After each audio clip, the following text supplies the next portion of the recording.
नमस्कार, मैं अजय साहू और आप देखना शुरू कर चुके हैं शोरगुल टाइम्स। कहानी सीक्रेट अमीरजादा के इस एपिसोड में पंकज आहान को बचाने आता है। आहान को पहले विश्वास नहीं होता, पर जब वो उसके हाथ पैर खोल देता है तब आहान विश्वास कर लेता है। इसके बाद वो दोनों बसंत के सामने से निकल जाते हैं और एक खंडहर में पहुंचते हैं, जहां पर पंकज उसे लिली और मोनिका को बचने के लिए कहता है। जब वो देविक को बचाने जाते हैं तब उन्हें पता चलता है कि ये सब देविक का प्लान था। दवाई का असर खत्म हो जाने की वजह से आहान बेहोश हो जाता है और दोनों बहनें उसका ट्रीटमेंट करती है। तभी वहां देविक आ जाता है। देविक पंकज से कहता है, आपको क्या लगता है मैं आपका कुछ बिगाड़ नहीं सकता हूं? अब सबको पता है कि अब मैं ही महाजन फैमिली का अगला हेड बनूंगा। मैं आपके साथ चाहे कुछ भी कर लूं, कोई मुझे नहीं रोकेगा। पंकज हंसने लगा और उसने कहा, तुमने सच में उन लोगों की बात मान ली? मैंने सिर्फ थोड़े से पैसे निकाले और सब मेरे सामने झुक गए, तो तुम्हें हेड बनने में अभी टाइम है। ये सुनकर देविक को बहुत गुस्सा आ रहा था। उसने कभी नहीं सोचा था कि कुछ पैसों की वजह से सब पंकज के सामने झुक जाएंगे। वो जानता था कि उसकी बहुत इंसल्ट हो चुकी थी, इसलिए उसका वहां से जाना ही बेहतर था। बिना किसी को बोले देविक अपने आदमियों को लेकर वहां से चला गया। आहान का ट्रीटमेंट बहुत क्रिटिकल स्टेज पर पहुंच गया था। दोनों के हाथ बहुत स्पीड में चल रहे थे। मोनिका के लिए ये कोई बड़ी बात नहीं थी, पर लिली के लिए ये बहुत मुश्किल था। उसका पूरा शरीर पसीना पसीना हो चुका था और वो बहुत ध्यान से काम कर रही थी। मोनिका ने कहा, नीडल्स निकलना शुरू करो। लिली जो कर रही थी उसने वो छोड़ दिया और मोनिका के इंस्ट्रक्शंस फॉलो करने लगी। उसने मोनिका के कहे मुताबिक नीडल्स निकालना शुरू कर दिया। इसके बाद उसने कुछ नीडल्स को साफ किया और फिर से आहान की बॉडी में इंसर्ट करने लगी। मोनिका ने अब नीडल्स को इस तरह डाला कि वो आहान की बॉडी में क्यूआई सर्कुलेशन शुरू कर सके। ये प्रोसेस काफी देर तक चला और अब मोनिका भी थकने लगी थी। लिली ने हड़बड़ाते हुए कहा, आप ये करो, मैं आपका काम करती हूँ। मोनिका जानती थी कि अगर उसने इस हालत में पॉइंट्स ढूंढने की कोशिश की तो उसे पॉइंट्स नहीं मिलेंगे, इसलिए वो मान गई। अब दोनों ने अपना काम बदल लिया था, पर फिर भी दोनों के हाथ बहुत स्पीड से चल रहे थे। वहां आसपास जो लोग खड़े थे वो भी बाहर नर्वस हो रहे थे, क्योंकि आहान की हालत में कोई सुधर नहीं आया था। अंधेरा भी हो रहा था और दोनों बहनें बहुत थक भी गई थी। पंकज ने कार की हेडलाइट्स ऑन करवाई, क्योंकि उन दोनों को नीडल्स इंसर्ट करने में दिक्कत हो रही थी। कोई नहीं जानता था कि ये प्रोसेस कितनी देर चलने वाला था, पर लिली इतना थक गई थी कि अचानक से वो बेहोश हो गई। अब दोनों का काम मोनिका ही कर रही थी, जो उसके लिए बहुत चैलेंजिंग था। पर धीरे धीरे आहान की ब्रीथिंग नॉर्मल होने लग गई और उसका क्यूआई भी बॉडी में सर्कुलेट हो रहा था। अब मोनिका को ज्यादा स्ट्रगल करने की जरूरत नहीं थी। जैसे ही ट्रीटमेंट पूरा हुआ, मोनिका भी बेहोश हो गई। उन तीनों को अपने सामने बेहोश देखकर पंकज ने कहा, तीनों को कार्स में डालो। जब आहान की आंख खुली तब वो हर बार की तरह किसी बेसमेंट में बंधा हुआ नहीं था, बल्कि एक साफ सुथरे रूम में था। उसने नए जोड़ी कपड़े पहने हुए थे। उसके पास में एक बहुत खूबसूरत लेडी बैठी हुई थी। उसके बाल काले और लंबे थे और उसने व्हाइट कलर का ड्रेस पहना हुआ था।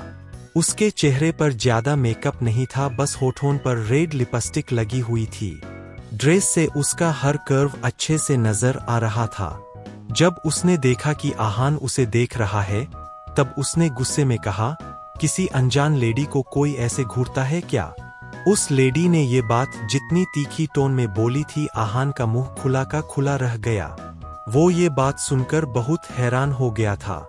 वो गुस्से में वहां से जाने लगी, तब आहान ने कहा, रुको। वो लेडी बिना पीछे मुड़े वहां से चली गई और उसने दरवाजा भी जोर से बंद कर दिया।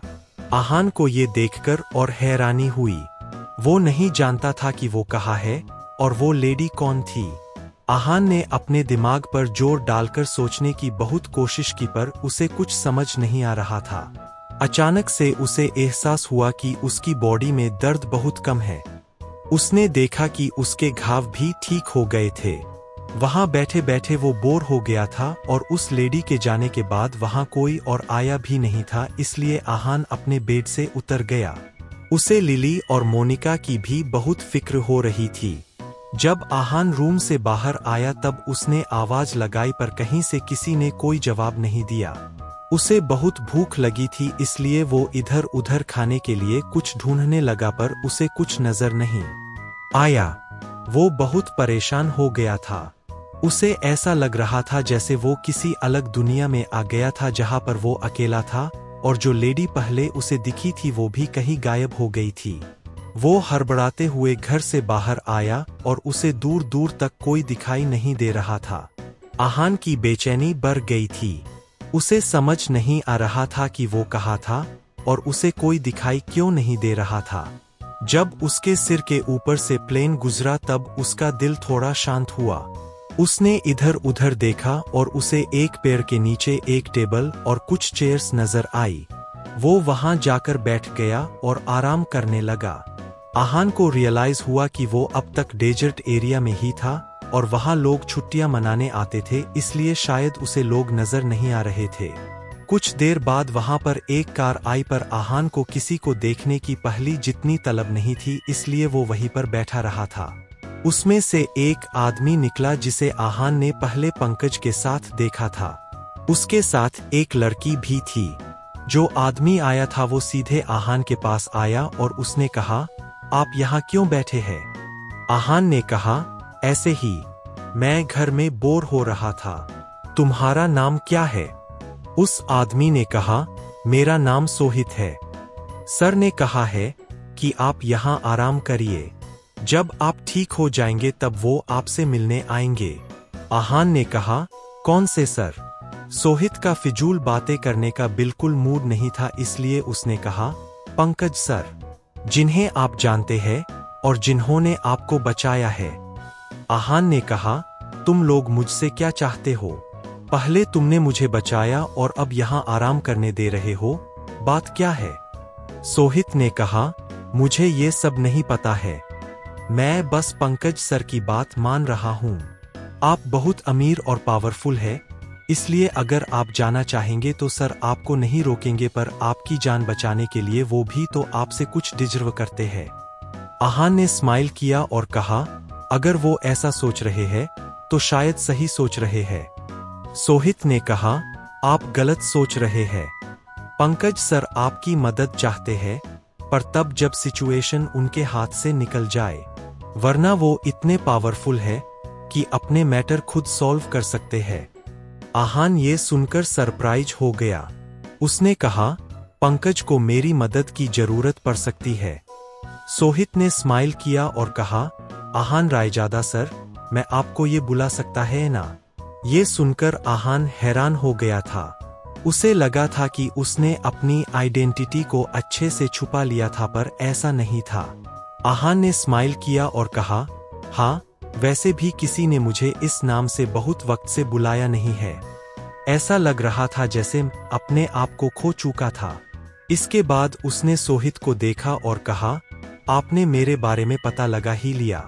सोहित ने नोट किया और कहा, हाँ, पंकज सर हमेशा आपके बारे में बात करते थे और कहते थे कि जब भी मनाली जाने का मौका मिलेगा वो आपसे जरूर मिलेंगे, पर ऐसा हो पाता इससे पहले आप यहाँ आ गए। अचानक से आहान को मोनिका और लिली याद आए और उसने पूछा, मेरे साथ जो दो लड़कियां थी, मोनिका और लिली, वो कहाँ है? वो दोनों कैसी है? ये सुनकर सोहित थोड़ा परेशान हो गया। उसके चेहरे के बदलते एक्सप्रेशन को देखकर आहान ने पूछा, क्या हुआ? सब ठीक है ना? कुछ हुआ है क्या? सोहित ने कहा, पंकज सर ने उन्हें आपके बारे में सब बता दिया था। उन दोनों ने ही आपकी जान बचाई थी, पर जब उन्हें पता चला कि आप इतने अमीर आदमी हैं, तब वो दोनों यहाँ से चली गई। उन्होंने ये भी कहा है कि आप उन्हें ढूंढने की कोशिश ना करें। आहान ने ये सुनकर गहरी सांस ली। वो नहीं जानता था कि दोनों बहनों को अपने घर से दूर इस दुनिया में एडजस्ट करने में इतनी प्रॉब्लम होगी। आहान ने सोचा कि वैसे भी वो कब तक उनके सामने अपनी असलियत छुपा सकता था। कभी ना कभी तो उन्हें पता चलना ही था कि वो कौन है और कहाँ से आया है। आहान ने कहा, ठीक है, मैं समझ गया। इसके बाद सोहित ने उसे इस घर और लोकेशन के बारे में बताया और जो लड़की उसके साथ आई थी उसके बारे में बताया। उसने कहा, ये करिश्मा है, ये आपका ध्यान रखेगी। अगर आपको किसी भी चीज की जरूरत हो तो आप इसे कह सकते हैं। अगर इसके बस में हुआ तो ये कर देगी, वरना मैं यहाँ आ जाऊंगा। अचानक से आहान को सुबह आई, इसलिए उसने पूछा, अच्छा, इनके अलावा यहाँ एक और लेडी वाली लड़की याद है, वो कौन है? ये सुनकर सोहित आहान को डाउट के साथ देखने लगा। उसने कहा, कौन सी लेडी? आहान ने कहा, जो बहुत खूबसूरत है, उनके काले और लंबे बाल है। आहान उस लेडी का हुलिया बता रहा था।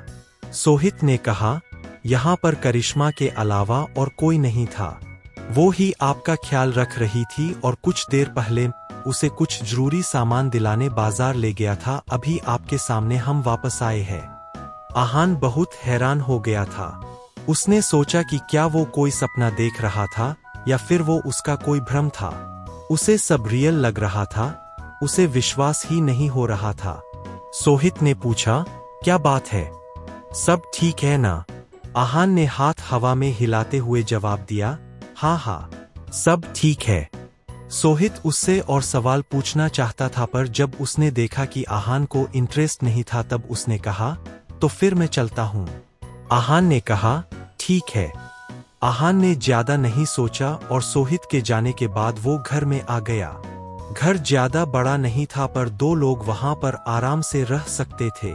उसने देखा कि करिश्मा के हाथ में सामान था और वो ऑलरेडी अंदर किचन में थी।